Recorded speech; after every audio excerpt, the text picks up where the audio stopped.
¿Sabes que cuando hablamos de historia no siempre hacemos referencia al pasado?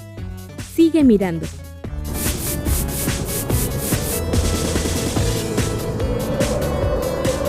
Hola niños, buen día. Cuando hablamos de historia, ¿necesariamente hacemos siempre referencia al pasado? No siempre. Claro. La historia no se ocupa simplemente de contar los hechos que sucedieron hace mucho tiempo. Mediante la comprensión del pasado puede decir algo acerca del presente. Claro, porque lo que los historiadores hacen es interpretar el pasado para poder explicar hechos actuales. Muy bien, Michael. Así, entendiendo cómo y por qué pasaron las cosas, podremos comprender mejor nuestro presente y reconocer cuáles son los orígenes de muchos de nuestros problemas. ¿Cómo creen ustedes que hace un historiador para investigar los hechos del pasado? Utilizan fuentes históricas. Fuentes históricas o documentos que pueden ser de diferentes tipos. Fuentes materiales, orales, escritas y artísticas o gráficas. Cierto. Además yo leí que también pueden ser primarias o secundarias, según cuándo se hayan producido. Las primarias son las más cercanas a la época que el historiador investiga. Sí, por ejemplo, la reproducción del grabado de alguna tumba de un faraón se transforma en manos del historiador en una fuente primaria a la hora de estudiar el antiguo Egipto. Exacto. En cambio, las secundarias son las producciones hechas por otros historiadores sobre algún tema en particular, como un libro que habla sobre el antiguo Egipto. Bien, ¿y qué otros recursos utilizan? Los ejes cronológicos para ondear los hechos que sucedieron en el pasado. ¿Y cómo lo hacen? ¿Cuál es el comienzo del eje? Depende de lo que quiera ubicar y del calendario que utilice. Si el eje se construye tomando como referencia la era cristiana, el punto de partida será el nacimiento de Cristo.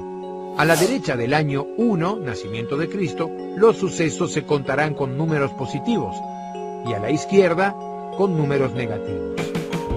Y para escribir alguna fecha anterior al nacimiento de Cristo se usa la abreviatura AC. En cambio, si ocurrió después del nacimiento de Cristo, se pone DC.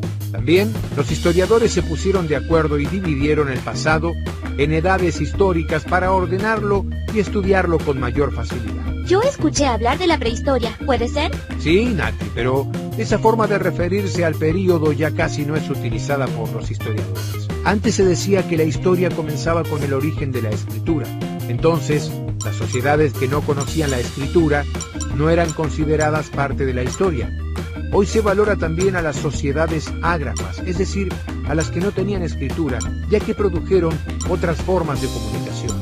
Los historiadores se juntaron durante el siglo XIX y decidieron dividir el pasado en edades, eligiendo como único criterio de división solo sucesos europeos. Así, el pasado quedó fragmentado en diferentes edades: edad antigua, edad media, edad moderna y edad contemporánea. Esta división se hizo para poder analizar ordenadamente los hechos del pasado. Profesor, los historiadores trabajan con los antropólogos, ¿no? Así es, Nati. Para analizar la historia antigua, por ejemplo, la vida de los primeros seres humanos, generalmente se forman equipos de trabajo, y los historiadores trabajan con arqueólogos y antropólogos. Los antropólogos trabajan en los diferentes sitios arqueológicos, excavando para desenterrar restos que aporten datos para la reconstrucción del pasado. Los objetos encontrados se registran y se analizan con el método del carbono 14, que permite conocer la fecha de los restos materiales. Se miden los partes de radioactividad que contiene la materia encontrada, que fue disminuyendo lentamente desde la desaparición del ser vivo. Así se reconstruye la historia de muchas sociedades, aunque no hayan dejado nada escrito. Santi, ¿no sabes qué hermoso era el lugar que visitamos con mi familia? La Cueva de las Manos, en Argentina. Fuimos a muchas cuevas que tenían pinturas rupestres hechas por los hombres y mujeres que, según nos explicó el guía turístico que nos acompañaba, vivieron durante el Paleolítico.